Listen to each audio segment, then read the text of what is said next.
예배당에 자리가 모자라서 다음부터 오시는 분들은 자기 의자 자기가 가지고 오기 뭐 이런 거 해야겠는데요. 히브리서 11장 32절부터 40절까지 같이 한 목소리로 같이 읽도록 하겠습니다. 시작.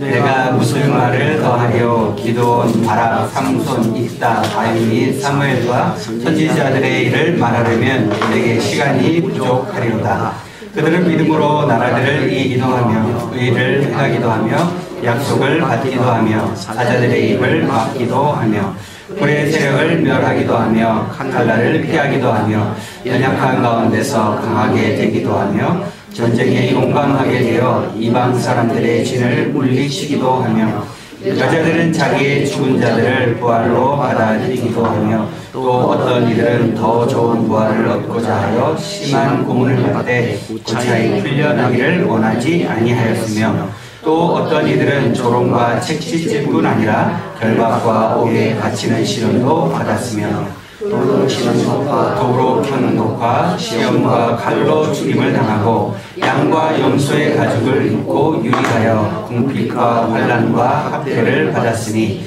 이런 사람은 세상이 감당하지 못하느니라. 그들이 광야와 산과 동굴과 토굴에 유리하였느니라. 이 사람들은 다 믿음으로 말미암아 증거를 받았으나 약속된 것을 받지 못하였으니 이는 하나님이 우리를 위하여 더 좋은 것을 예비하였은즉 우리가 아니면 그들로 온전함을 이루지 못하게 하려 하심이라. 아멘. 아까 한 장로님이 농사에 대한 이야기를 하셨는데 농사를 지어보신 분들은 아시겠지만 굳이 농사를 안 지어보셔도 아시겠지만 씨앗을 심으면 어떻게 해요? 싸게 나고 자라가고 시간이 지나가면 열매를 맺게 됩니다. 사람은 어떻게 됩니까? 태어나면 네 발로. 네 발로 다 두 발로 사다가 나중에 세 발이 되는. 사람도 태어나면 이렇게 몸과 마음이 자라가게 되죠. 어떤 사람은 몸은 자라도 마음은 빨리 자라지 않는 인간들이 가끔 있긴 하지만 어쨌든 태어나면 자라가게 됩니다. 신앙은 어떻습니까? 여러분 교회 다니신 지 얼마나 되셨어요? 짧게는 몇 년에서 길게는 몇십 년까지 이렇게 되셨는데 신앙은 어때요? 신앙은 계속 좀 자라오셨습니까? 신앙이 자라간다는 걸 뭐라고 표현하죠? 성숙되어 간다 이렇게 표현합니다. 우리가 예수 그리스도를 개인의 구세주와 주님으로 영접하고 난 이후에 우리가 신앙생활을 하면서 예수 그리스도를 닮아가는 것, 하나님 말씀에 순종하게 되는 것, 그것을 통해서 우리의 신앙이 성숙되어 갑니다. 신앙이 성숙되어 가는 건 교회에 얼마나 오래 다녔느냐랑은 크게 그렇게 상관이 없는 것 같습니다. 어떤 사람은 교회 다닌 지 예수 믿은 지 얼마 안 됐어도 신앙이 빨리빨리 성숙이 되어지는 분들도 있고 어떤 분들은 신앙생활 굉장히 오래 하셨어도 신앙의 성숙도가 다른 사람에 비해서 더디신 분들도 있는 것 같습니다. 개인차가 있으니까 그게 크게 문제가 되는 건 아니지만 우리의 몸이 아기로 태어나면 그 다음부터 자연스럽게 성장해 가야 하는 것처럼 우리의 신앙 역시 신앙생활을 쭉 해가면 해갈수록 성장해 가야 하는 거죠. 작년보다 올해가 더 성장해야 하고 올해보다 내년이 더 성숙해 가야 하는 것입니다. 여러분의 신앙은 어떻습니까? 재작년과 비교해서 작년에 좀 성숙이 되셨나요? 작년에 비해서 올해 좀 성숙해 가실 계획이 좀 있으십니까? 있어야 하는데 되면 되고 말면 할 수 없고 혹시 그런 마음으로 신앙생활을 하고 계십니까? 그러면 안 되죠. 애기의 모습 그대로 있으면 어때요? 애가 안 자라고 그대로 있으면 승질 나야 하나요? 승질 나죠. 자녀들이 계속 커야지. 계속 이게 애들로 있으면 이제 얼마나 짜증이 나요. 자녀들 키워보시는 분들은 다 아시겠지만 애들이 처음 태어났을 때는 얼마나 손이 많이 갑니까? 똥기저귀까지 갈아줘야 되고 해줄 일이 얼마나 많아요.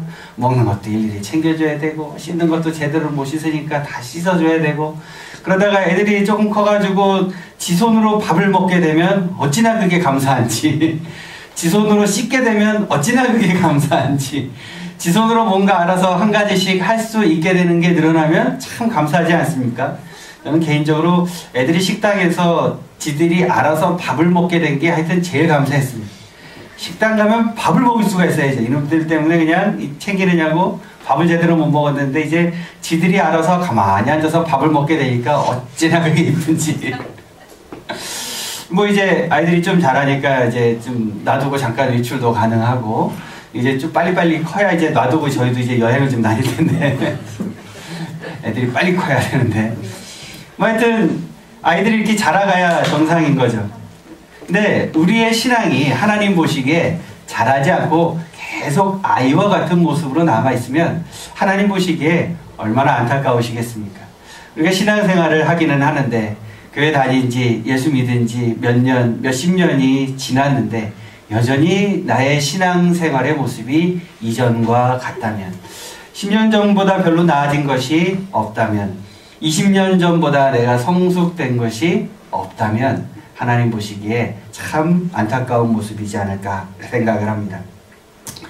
오늘 우리가 읽었던 히브리서 11장 32절부터 40절까지에 있는 말씀은 그 우리의 신앙생활이 성숙되어 가야 함에 대해서 말씀하고 계십니다.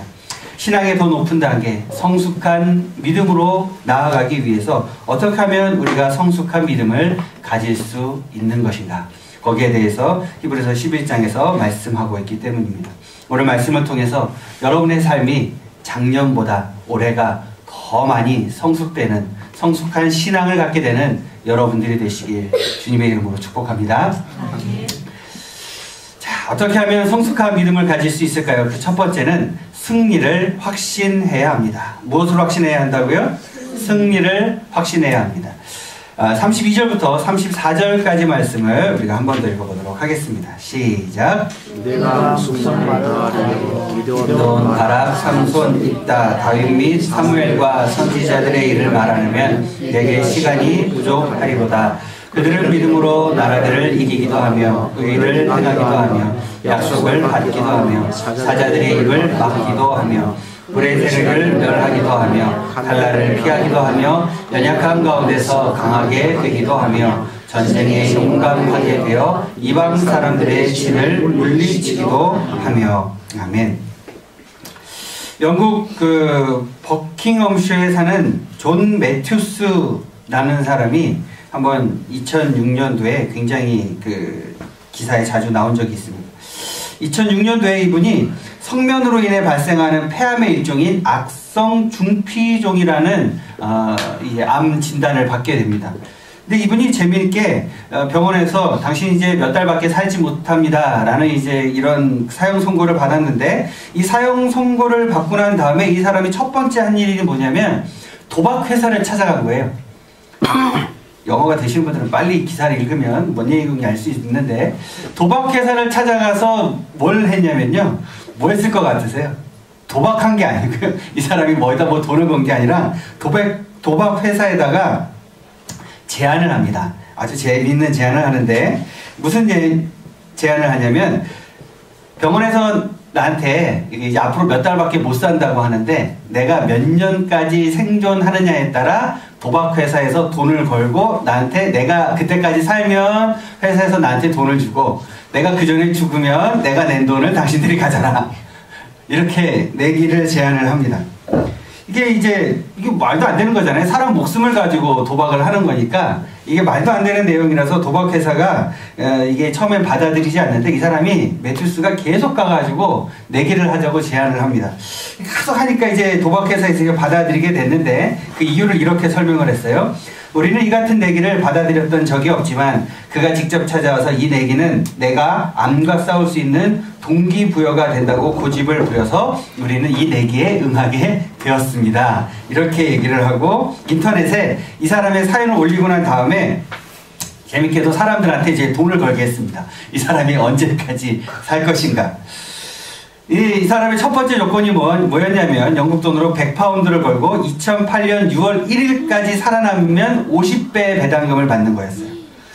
그러니까 2년간, 그러니까 병원에서는 당신 몇 달밖에 못 삽니다 이렇게 얘기를 했는데, 내가 그 뒤로 2년 동안 살게 되면 사람들이 이제 돈을 많이 걸어서 2008년 6월 1일까지 살으면 50배를 받는 조건으로 이 내기가 시작이 됩니다. 이 내기에 돈을 건 사람들은 무슨 생각을 할까요? 죽었으면 좋겠다. 매튜스는 어떤 생각을 할까요? 그때까지 무슨 수를 써서라도 살아남아야겠다 이런 생각을 했겠죠. 이 사람이 내기에 이겼을까요? 졌을까요? 이겼을까요? 졌을까요? 이겼습니다. 이겨서 2008년도에 50배에 해당하는 돈을 내기를 이겨서 돈을 받았어요. 근데 돈을 받고 난 다음에 이 사람이 내기를 또 합니다. 이번에 내기는 뭐냐면 2009년 6월까지 이 사람이 이제 건강이 더 많이 안 좋아졌는데 그 뒤로 1년 동안 또 생존을 하면 또 이제 돈을 받는데 이번에는 어떻게 했냐면 100배 배당금을 받는 조건으로 또 내기를 시작을 합니다. 이 사람이 2009년도 6월 1일이 딱 끝나고 6월 2일 날 살아있었을까요? 죽었을까요? 여러분의 마음은 죽기를 바라는 마음이 이제 더 많아지신 것 같은데 참 신기하게도 살았습니다. 그때까지도 또 살아서 100배의 배당금을 받게 됩니다. 이 사람이 이렇게 유명해졌어요. 그래갖고 BBC에서 인터뷰를 했는데 당신 왜 이런 걸 이런 내기를 했습니까? 이렇게 물어봤더니 아마도 내 목숨을 걸고 내기를 한 사람은 내가 처음일 것입니다. 나의 악성 중피종은 죽을 병이라는 말을 들었는데 나의 모든 병은 생각하기 나름이라고 생각했습니다. 낙담하기보다는 내가 어떤 생각을 가지고 어떻게 생활하느냐에 따라 얼마든지 건강하게 오래 살 수 있다고 저는 생각했습니다. 이렇게 인터뷰를 했어요. 이 사람이 받은 돈 어디다 썼을까요?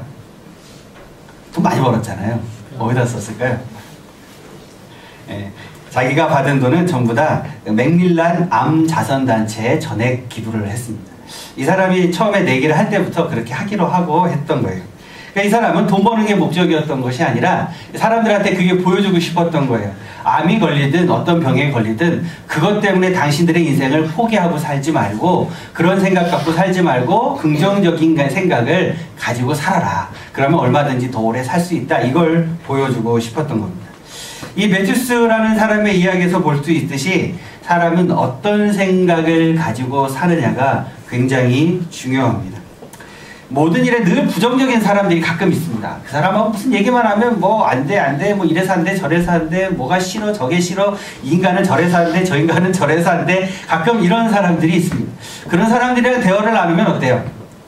짜증나요. 말하기 싫어요. 하여튼 매사에 부정적인 사람하고는 무슨 이야기를 해도 하여튼 짜증이 납니다.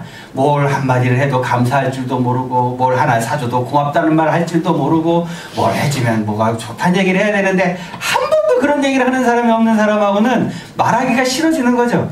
그런데 작은 일에도 감사할 줄 알고 조그마한 것에도 고마워할 줄 알고 늘 긍정적인 생각과 밝은 생각을 가지고 사는 사람하고 만나면 어때요? 기분이 항상 좋아요. 그 사람과 함께 있으면 기분이 좋고 그 사람과 함께 있으면 즐겁고 그 사람과 함께 있으면 내 안에도 없던 에너지도 자꾸 생겨나게 되는 거죠. 우리의 삶 가운데 늘 그런 것 같아요. 우리가 늘 그런 긍정적인 생각을 가지고 살면 나도 행복하고 주변 사람도 행복하게 됩니다. 내가 부정적인 생각을 갖고 살게 되면 나도 힘들고 주변 사람도 힘들게 되는 거죠. 여러분은 어떠세요? 긍정적인 생각을 갖고 사세요? 부정적인 생각을 갖고 사세요? 무슨 생각을 갖고 사는 게 좋을까요? 긍정적인 생각을 갖고 살아야겠죠. 신앙도 역시 마찬가지입니다. 우리가 신앙생활을 하면서 우리의 삶 가운데 하나님이 주시는 은혜와 축복에 대해서 작은 것에도 감사할 줄 알고 하나님의 주신 축복에 대해서 늘 감사하고 살아가는 사람은 신앙생활이 즐겁고 행복하고 앞으로의 신앙생활도 즐겁고 행복한 거예요. 그런데 신앙생활 하면서 하나님이 나한테 이것도 안 들어주셨고 저것도 안 해주셨고 이것도 안 들어주셨고 저것도 안 해주셨고 이런 생각만 하면은 신앙생활이 어때요? 그냥 막 억지로 하는 거에 힘들게 되는 거죠.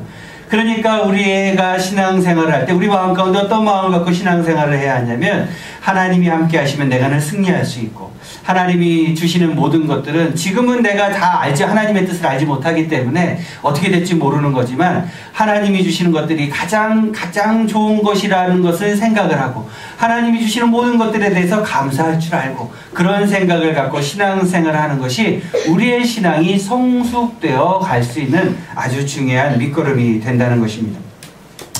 히브리서 11장 32절에 보면 내가 무슨 말을 더하리요 기드온, 바락, 삼손, 입다, 다윗, 사무엘 이런 사람의 이름이 쭉 나옵니다. 근데 이 사람들의 삶을 보면 공통점이 있어요.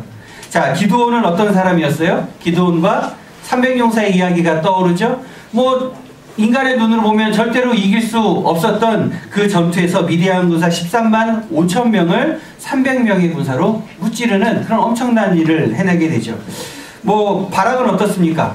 바락 다볼산에서 시스라 군대하고 이 전쟁을 해가지고 시스라 군대 그때 당시에 철병거가 900대나 있었다고 성경에 나오거든요. 이게 철병거 900대라는 게 무슨 얘기냐면 지금으로 치면 탱크 900대가 있었다는 이야기입니다.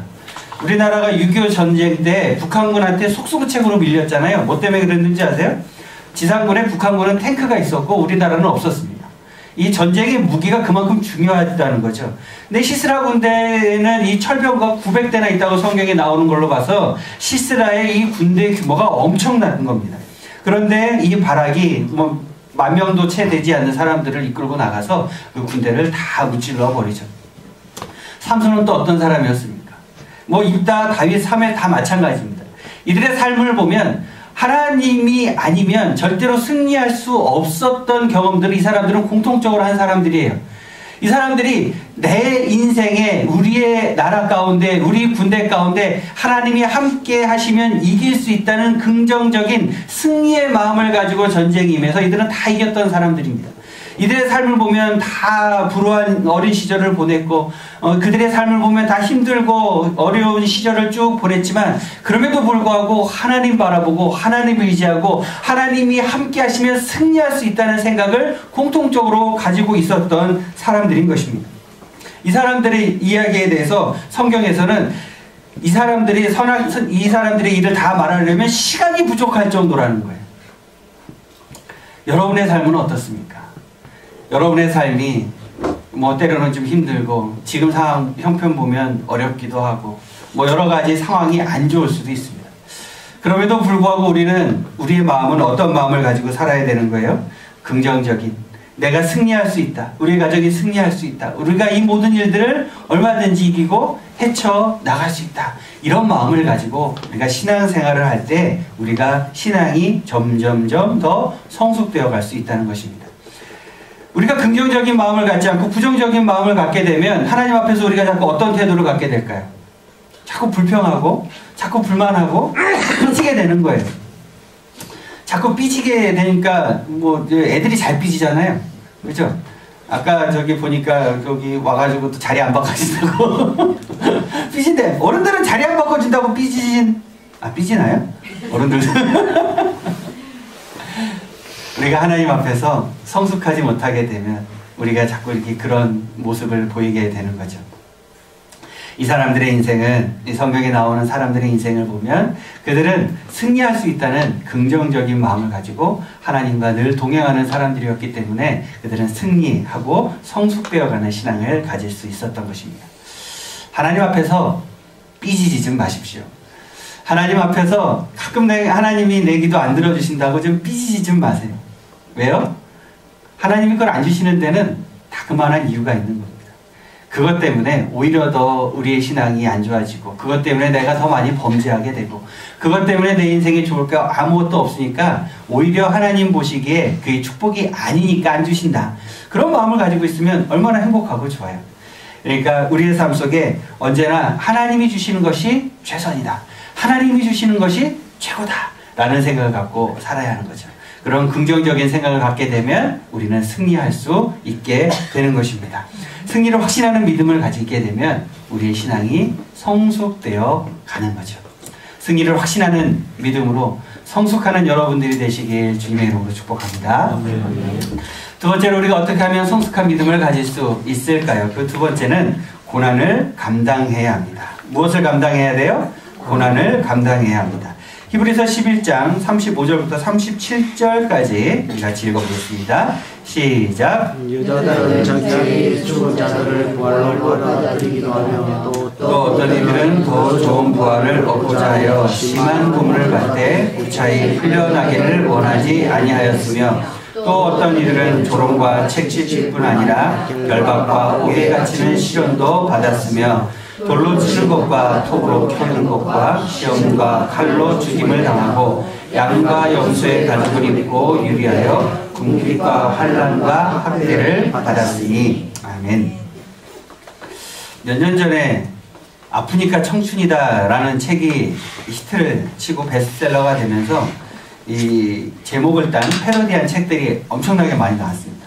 아프니까 목회다, 아프니까 사춘기다, 아프니까 청춘은 아니다, 아프니까 결혼이다, 아프니까 어쩌라고, 아프니까 사랑이다, 이런 책들이 쭉 많이 나왔습니다. 뭐 이 책들이 뭐 여러 가지 제목들을 달고 있긴 하지만 공통적으로 하는 이야기는 이렇습니다. 이 세상에 고난 없이, 아픔 없이, 고통 없이 성숙하는 사람은 아무도 없다. 그러니까 누구든지 그런 시간을 지나가야 단련이 된다는 거죠. 남자들이 언제 제일 단련이 될까요? 군대 갔다 왔을 때, 그죠? 군대 가가지고. 여자들도 군대를 좀 보내야 되는데. 뭐 하여튼 그 군대를 갔다 오게 되면 남자들이 생각도 많이 하고 성숙되게 되는 것이 사실입니다. 근데 뭐 특별히 군대 가서 그 무엇 때문에 뭐 딴 것 때문에 그렇게 되는 것이 아니라 군대에 있는 동안에 여러 가지 힘들고 어려운 일을 겪으면서 성숙되어 가는 거죠. 그러니까 우리 인생도 어떻다는 거예요. 그런 고난과 고통이 있어야 성숙되어 갈 수 있다는 거죠. 그러니까 신앙도 어떤 거예요? 신앙도 그런 시간들을 지나가야, 그래야 신앙도 성숙되어 간다는 것입니다. 우리가 읽은 35절부터 37절의 말씀을 보면 그런 이야기들이 쭉 적혀 있죠. 여자들은 죽은 자들의 부활을 받아들이기도 하고 얻고자 하여 심한 고문을 받되 구차히 풀려나기를 원치 않았다. 어떤 이들은 조롱과 채찍질도 받았고 결박과 옥에 갇히는 시련도 받았다. 뭐 이런 말씀들을 쭉 적고 있죠. 또 돌로 치는 것과 톱으로 켜는 것과 칼로 죽임을 당하고 가죽 옷을 입고 유리하여, 이게 이제 도망 다니면서 이제 살았다는 이야기고, 궁핍과 환난과 학대를 받았답니다. 여러분이 신앙생활을 하면서 이런 걸 좀 이 중에 한 가지라도 당하면 어떠실 것 같아요? 어떻게 좀 돌로 좀 맞아 보실랍니까? 아니면 톱으로 좀 잘려 보실랍니까?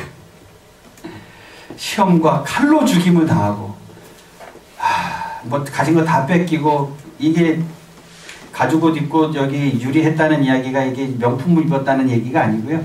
이 입던 옷 재산 다 뺏기고 광야로 쫓겨나가지고 짐승 잡아서 그 가죽으로 옷에 입고 거기 광야에서 그 저기 유리돼서 격리돼서 살았다는 뜻입니다. 이 중에 한 가지라도 당하면 어떠실 것 같아요? 교회 다니시겠어요? 이 중에 한 가지라도 당하면 교회 갔다 왔더니 동네에서 돌로 날 치는 거예요.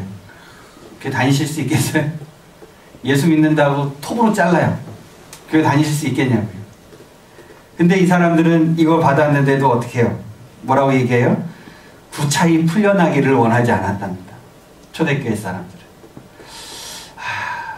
우리가 이때 초대교회 시대에 태어났으면 우리 중에 여기서 신앙생활을 유지할 수 있는 사람이 몇 명이나 될까요? 이 사람들은 이런 시간들이 있었음에도 불구하고 자신의 신앙을 버리지 않았고 자신의 신앙을 유지하고 또 계속해서 다른 사람들에게 복음을 전하는 삶을 살았습니다. 우리는 사실 고난받는 것을 그닥 즐거워하지는 않는 것 같습니다. 뭐 저도 마찬가지입니다. 저도 뭐 고난받는 것을 그리 좋아하지는 않습니다. 저도 여기 처음 내려와서 이제 노가다 처음 해볼 때 노가다를 하면서 제 머릿속에 하루에 막 100만 번씩 드는 생각이, 내가 왜 이런 엄한 짓을 시작을 했을까? 내가 왜 이걸 한다고 와가지고 이걸 하고 있을까? 엄청나게 고민을 많이 했는데, 제일 많이 고민하고 후회를 했던 때가 언제냐면 저기 위에 저희 부모님이 살고 계시는 집을 짓다가 2층에서 떨어져가지고 갈비뼈 금이 가서 누워있을 때 내가 왜 이 짓을 한다고 했을까? 근데 지나고 나서 보면 이게 참 좋은 추억이고, 예, 하나님이 하시는 일들을 또 볼 수 있게 되는 아주 귀한 경험이긴 했습니다. 고난받는 게 즐겁진 않지만 사실은 그런 시간들이 쭉 지나가고 나면 어때요? 하나님이 나의 삶 가운데, 우리의 가정 가운데 어떻게 역사하셨는지를 보게 됩니다. 그런 고난을 겪으면 겪을수록 우리의 삶 가운데 사실은 믿음이 더 단단해지고, 우리의 삶 가운데 웬만한 고난과 웬만한 어려움들이 찾아오게 되더라도 그런 것들을 얼마든지 이겨낼 수 있는 힘을 갖게 되는 거죠. 자녀들이 너무 이렇게 힘들고 어려운 고난을 피해가게 하려고 해주지 마십시오. 요즘 청소년들이 제가 올겨울에도 집회를 가면서 느낀 게 많이 있는데, 올겨울에 제가 수련회 여러 개 인도하면서 청소년들을 만나면서 또 동일하게 매년 느끼는 거지만 더 심해졌어요. 애들이 점점 가면 갈수록 의욕이 없어요. 뭘 하고자 하는 의욕이 없어요. 애들 표정 가운데 완전히 무슨 자기들은 이 세상의 모든 힘든 고난과 역경과 고통은 다 지들이 지고 있는 표정으로 거기 와서 앉아있다니까요. 근데 참 안타까운 건 뭐냐면, 부모님들이 자녀들이 시행착오 겪는 것을 보는 게 되게 힘들어서 부모님들이 다 결정을 해주시는 거예요. 그렇게 하면 안 돼, 이렇게 하면 안 돼, 저렇게 하면 안 돼, 이걸 부모님들이 다 결정을 해주시고, 부모님들이 그냥 애들을 갈 길을 그냥 다 꽃길만 만들어 놓는 거죠. 애들이 한 번도 시행착오를 겪어본 적이 없기 때문에 자기가 무엇인가를 선택해 본 적이 없어요. 그 선택한 것에 대한 책임을 져본 적도 없어요. 그러니까 애들이 의욕이 없어요. 뭘 하고자 하는 의욕이 없어요. 그냥 뭘 시키면 그냥 답이 뭐예요? 이것만 물어봐요. 그리고 그냥 그거 달달달 외워서 시험만 잘 보면 잘 된다는 생각들을 굉장히 많이 하게 됩니다. 우리의 삶 가운데 사실은 그런 고난과 고통과 어려움을 지나가야, 그래야 성숙돼가는 사람이 있는 것처럼 우리의 신앙 역시 마찬가지인 거죠. 힘들고 어려운 시간들을 쭉 지나가야 신앙이 성숙되어 가는 것입니다. 아까 제가 우리 선홍태 집사님한테 댁에서 교회까지 얼마나 걸리세요? 이렇게 여쭤봤더니 한 40분 정도 걸린대요. 선 집사님은 40분 걸린다는데 하은이 하은이는 1시간이야! 이러더라고요. 굉장히 먼 거리를 다니는 겁니다. 근데 보면 예배 시간에 늦으시는 일이 거의 없어요. 원래 멀리 사는 사람들이 제일 일찍 오긴 합니다. 언제나. 굉장히 먼 거리이지만 본인의 신앙과 자녀들의 신앙을 위해서 이렇게 예배에 늦지 않고 그곳에 이렇게 찾아주시는 마음이 얼마나 귀하고 소중합니까?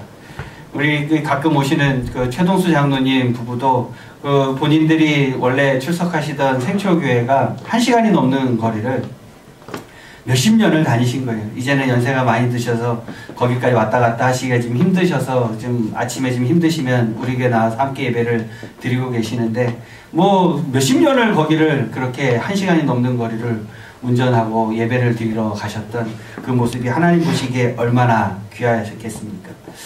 우리의 삶 가운데 그렇게 힘들고 어려운 것, 이거는 뭐 교회 가는 것 시간이 조금 오래 걸리는 것 말고도 우리의 삶 속에 가끔 어렵고 힘든 일들이 찾아오잖아요. 우리가 열심히 기도했는데 하나님이 안 들어주신 것 같아요. 뭐 우리 마음 가운데 어렵죠. 힘들죠. 자녀들을 위해서 열심히 기도했는데 자녀들이 우리가 생각하고 뜻하는 대로 잘 안 되는 거예요. 우리 회사를 위해서, 우리 농장을 위해서 열심히 기도했는데 이렇게 생각한 것처럼 잘 안 되는 거예요. 그럼 우리 마음 가운데 고난이 찾아오죠. 마음이 어렵고 힘들어집니다. 그때 우리가 하나님 앞에서 삐지면 될까요? 안 될까요? 안 되는 거예요.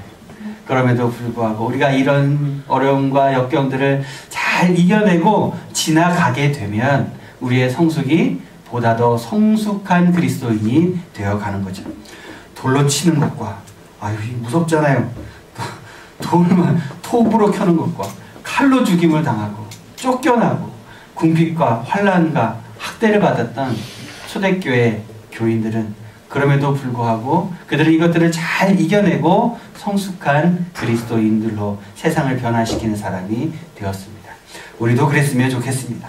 우리의 삶 속에 고난과 어려움과 힘든 일들이 찾아올 때 그것 때문에 우리가 낙심하고 그것 때문에 포기하고 그것 때문에 우리가 신앙을 버리는 것이 아니라 그것들을 잘 이겨내서 보다 더 성숙한 그리스도인들이 되시기를 주님의 이름으로 축복합니다. 네.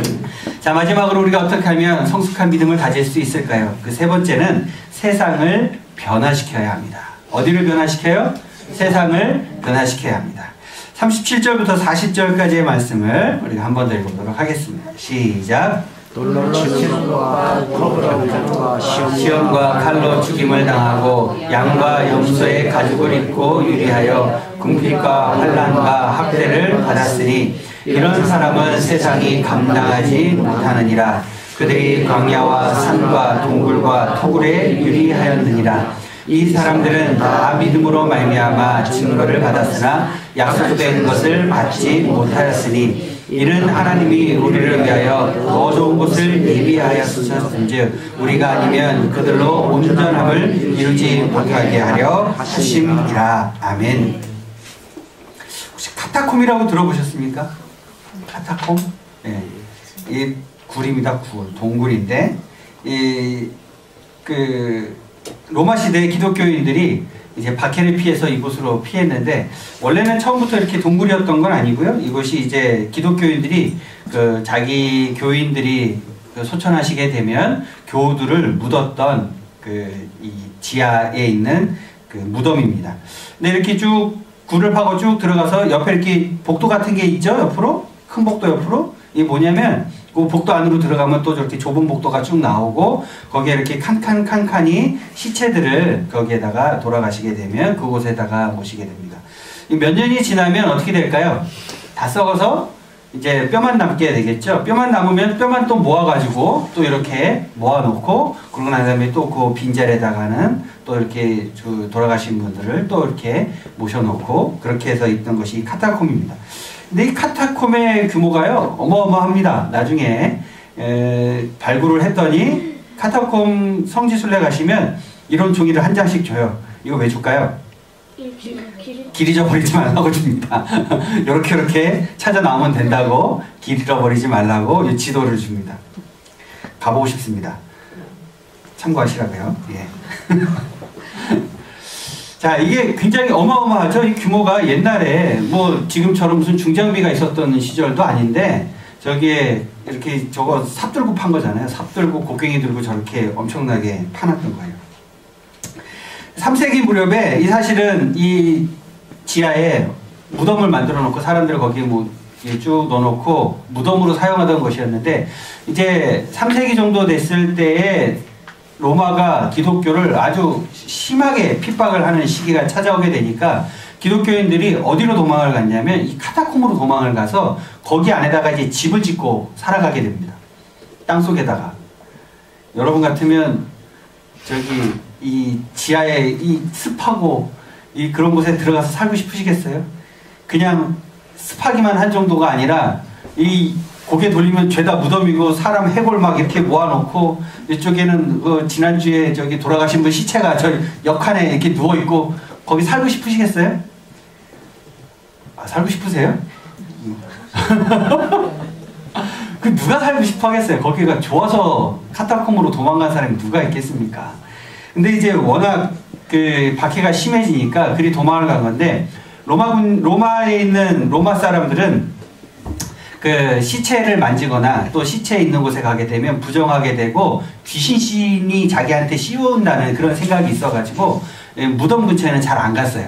그러니까 이제 기독교인들이 무덤 안으로 피신을 하면 로마 군인들이 그곳까지는 따라오지를 않으니까 그곳에서 피신해서 살게 되었던 겁니다. 근데 이렇게 무덤으로 카타콤으로 도망간 사람들에 대해서 성경은 이렇게 표현합니다. 이런 사람은 세상이 감당하지 못하느니라. 광야와 산과 동굴과 토굴로 도망간 사람, 어떻게 보면 박해를 피해서 도망갔고 어떻게 보면 로마 군인들의 칼을 피해서 도망간 사람들인데, 성경이 그들은 피해서 도망갔더라, 그들은 그쪽으로 쫓겨났더라, 이렇게 표현하지 않고 이런 사람은 세상이 감당하지 못하는 사람들이다, 이렇게 표현하고 있습니다. 왜 그럴까요? 아무리 죽여도, 아무리 사람한테, 여러분한테 가장 위협이 되는 게 뭐예요? 죽인다는 위협이잖아요. 그렇죠? 너 가진 돈 뺏을 거야. 이것보다도 죽인다는 위협이 제일 큰 위협 아닙니까? 그런데 아무리 죽여도 이 사람들은 어떻게 하는 거예요? 믿음을 버리지 않는 거예요. 그러니까 이런 사람은 세상이 감당하지 못하느니라, 이렇게 표현하고 있는 것입니다. 그런데 이 말씀이 그대로 이루어집니다. 어떻게 이루어집니까? 나중에 로마가 기독교인을 박해하던 그 로마가 어떻게 됩니까? 기독교를 국교회로 정하게 되고, 이제 모든 로마 지배에 있는 나라들은 어떻게 하라 그래요? 이제 무조건 교회 다니라고 그래요. 나중에는 바뀌어서. 세상을 완전히 바꿨던 사람들이 바로 이 초대교회의 사람들이었어요. 우리는 예수를 믿고 난 다음에 세상을 바꿔보려는 생각을 잘 하지 않는 것 같아요. 그냥 나만 잘 믿으면 된다. 나만 축복받으면 된다. 나만 잘 살면 된다. 나만 구원받으면 된다. 나만 천국 가면 된다. 이런 생각을 하고 사는 경우가 참 많은 것 같습니다. 우리가 기독교인으로서 세상에 마땅히 해야 될 일들이 참 많이 있습니다.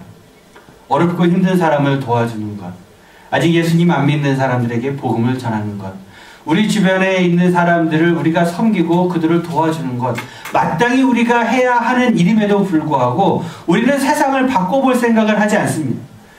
이렇게 왜 이 세상이 이렇게 불합리할까? 세상에 왜 이렇게 악이 가득할까? 세상에 왜 이렇게 못된 사람들이 많을까? 우리는 이런 것들을 바라보면서 우리가 예수 믿는 사람으로서 이 세상을 어떻게 바꿀 수 있을까? 내가 살고 있는 이 지역을 어떻게 변화시킬 수 있을까? 내가 다니고 있는 이 직장을 어떻게 하면 바꿀 수 있을까? 그런 생각을 좀 하면서 살아야 되는데 우리는 그런 생각 별로 하지 않아요.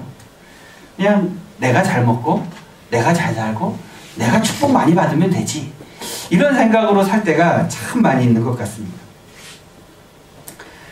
이런 사람은 세상에 감당하지 못해야 되는데 우리는 세상을 바꾸는 데는 별로 관심 없고 교회 다니는 것이 취미생활처럼 돼버리는 경우가 많은 것 같아요. 많은 사람들이 신앙생활하기 편한 곳을 찾습니다. 많은 사람들이 봉사 잘 안 해도 되는 곳을 찾습니다. 많은 사람들이 헌금 안 해도 별로 부담 없는 곳을 찾습니다. 많은 사람들이 주차하기도 편하고 교회 편의시설도 많이 있고 내가 원하는 거 뭐 이것저것 교회 안에 다 갖춰져 있고 뭐 좀 뽀대도 좀 나고 그곳에 가면 사업적으로도 좀 도움이 좀 되고 이런 곳을 찾아요. 세상을 변화시키는 데는 관심 없고 여전히 교회 와서도 누리는 데만 관심 있는 사람들. 그런 사람들이 가득한 교회가 세상을 변화시킬 수 있을까요? 그런 사람들이 가득한 이 교회들이 세상을 바꿀 수 있을까요? 아니요, 그렇지 않습니다. 세상이 감당하지 못하는 사람들이 되어야 되는데 그냥 그런 세상에서 나도 잘 먹고 잘 사는 데만 관심 있는 그런 사람, 그런 교회. 세상은 절대로 바꿀 수 없겠죠. 믿음의 선배들은 죽기를 두려워하지 않았습니다. 그래서 그들은 세상이 감당하지 못하는 사람들이었던 거죠. 우리도 그런 사람이 되어야 하는데 사실 그렇게 생각처럼 잘 되지 않는 것 같습니다.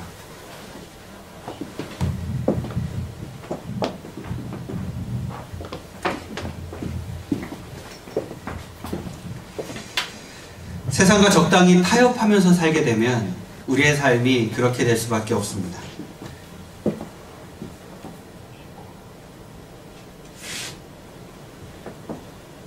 중요한 시기에 배터리가 나가서 우리의 삶 속에 세상과 적당히 타협하는 모습이 있게 되면 우리는 세상을 변화시키는 것이 아니라 그냥 세상 사람들과 동일하게 살아갈 수밖에 없는 거죠. 복음의 순수성을 지키고 말씀의 순수성을 지키고 하나님이 우리에게 무엇이라고 말씀하시는지를 잘 기억하고 살아가야 우리는 우리의 신앙도 지키고 성숙되는 믿음을 가질 수 있게 되는 것입니다. 여러분의 삶 속은 어떻습니까? 여러분은 매일매일의 삶을 어떻게 살고 계십니까? 여러분의 가정이 변화되고 있습니까? 여러분이 살고 있는 지역사회가 변하고 있습니까? 여러분의 직장이 변하고 있습니까? 우리나라가 변하고 있는가요? 우리는 수시로 때때로 돌아보면서 하나님이 우리에게 세상을 어떻게 바꾸기를 원하시는지 우리는 우리의 삶을 잘 돌아보아야 하는 것입니다. 하버드 대학교입니다. 하버드대. 가보셨나요? 하버드대? 가고 싶으신가요? 굳이 뭐 지금 하버드 안 가도 이 두 개의 숫자의 의미를 한번 맞춰보시겠습니까? 9%와 90%.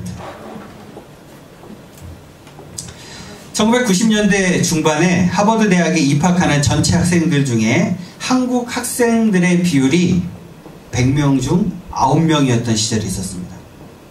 엄청난 숫자죠. 하버드 입학하는 숫자의 9%가 한국 학생이었던 시절이 있어요. 와, 이게 정말 대단한 겁니다. 그런데 이 90%는 뭘까요? 같은 해에 하버드 대학교에서 성적이나 기타 이유로 학교에서 제적당하는 학생들 중 한국 학생이 차지하는 비율입니다. 하버드 대학교에서 10명이 잘리면 그 중에 9명이 한국 학생들이었던 거예요. 아니, 입학은 저렇게 엄청나게 많이 했는데 잘리기도 엄청나게 많이 잘린 거죠. 왜 이런 일이 생겼을까요? 그들에게 목적의식이 없었기 때문입니다. 한국의 부모들은 여전히 우리나라에도 지금도 여전히 비슷하게 자녀들에게 말씀하시는 분들이 많을 텐데, 한국의 부모들은 하버드 가는데 목적이 있었던 거죠. 그래서 자녀들에게 하버드 가라고 그렇게 난리를 친 거예요. 애들이 공부 열심히 해가지고 하버드를 갔어요. 그러고 나니까 자기의 목적을 어떻게 한 거예요? 다 이룬 거예요. 인생의 목표를 다 이룬 거예요. 이제 더 이상 뭐 할 게 없어요. 그러니까 하버드 가서 어떻게 해요? 노는 거예요. 그때부터가 시작인데, 우리나라 부모들, 한국에서도 지금 별반 다르지 않습니다. 우리나라 부모님들의 목적이 뭐예요? 대학 가는 거예요. 대학만 가면 하여튼, 엊그제 제 딸이 수능식 얘기를 하더라고요. 딱 수능이 딱 되게 되면, 수능이 딱 그날 끝나게 되면 다시 340 며칠 몇 시간 몇 분 몇 초 딱 그때는 시계가 있는 거예요. 이제 고2에서 고3 되는 애들이 이제부터 자기들이 고3이고 수능이 며칠 몇 시간 몇 분 몇 초가 남았는지가 딱 보이는 그 시계가 있는 거예요. 그 시계 딱 차고 다니면서 수능이 며칠 남았다 이걸 보는 거죠. 한국의 부모들은 애들이 대학 가는데 목표를 두고 있는 거예요. 이게 문제가 되는 거예요. 거기에 가는 순간 애들은 그 다음부터 목적의식을 상실하고, 대학교만 가면 애들이 전부 다 술에 쩔어 살고 막 문란하게 살고 그런 애들이 많잖아요. 왜 그럴까요? 목적이 대학이 있었기 때문에 그랬던 거죠. 그런데 우리의 목적은 우리 자녀들에게 대학 가는 것이 목적이 아니라 그 다음에 그 아이의 인생이 더 중요하지 않습니까? 우리 자녀들에게 그걸 가르쳐야 되는데 그걸 못하고 있는 거죠. 그걸 놓치고 있는 거예요. 그런데 참 안타깝게도 우리 신앙생활의 모습도 비슷한 것 같아요. 우리가 구원받는 데만 초점을 맞추고, 우리가 예수 믿고 구원받았어.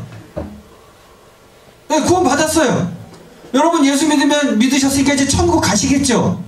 맞아요. 천국 가요. 그럼 끝이에요? 그럼 끝이냐고요? 난 예수 믿었으니까 이제 천국 가요. 아, 좋아요. 이제 나 구원받았네, 너 구원받았네, 우리 구원받았네, 나 구원받았네, 너 구원받았네, 우리 구원받았네. 끝이에요? 이 신앙생활이 그렇다고요. 예수 믿는 건 목적이 아니라 시작이에요. 예수 믿는 게 시작이라고요. 그 다음부터가 더 중요한데 우리는 그걸 잊어버리고 사는 게 너무 많은 거예요. 에베소 4장 13절부터 15절까지의 말씀, 우리 13절 먼저 읽어볼까요? 시작. 우리가 나 하나님의 아들을 믿는 것과 아는 일에 하나가 되어 온전한 사람을 이루어 그리스도의 장성한 분량이 충만한 데까지 이르리니, 하나님의 아들 예수님을 믿는 것은 온전한 사람이 되는 것이 시작이라는 거죠. 그 다음에는 뭐 하라는 거예요? 장성한 분량이 충만한 데까지 가야 한다는 거예요. 14절도 읽어보겠습니다. 시작. 이는 우리가 이제부터 어린아이가 되지 아니하여 사람의 속임수와 간사한 유혹에 빠져 온갖 교훈의 풍조에 밀려 요동하지 않게 하려 함이라. 자, 어린아이처럼 살지 말고 그 다음부터는 어떻게 되는 거예요?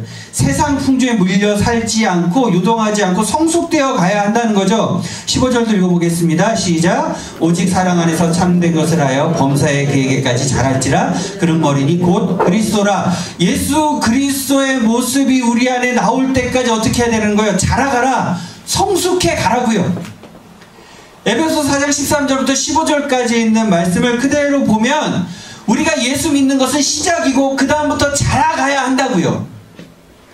근데 여러분, 많은 사람들이 예수 믿는 것에서 끝나요.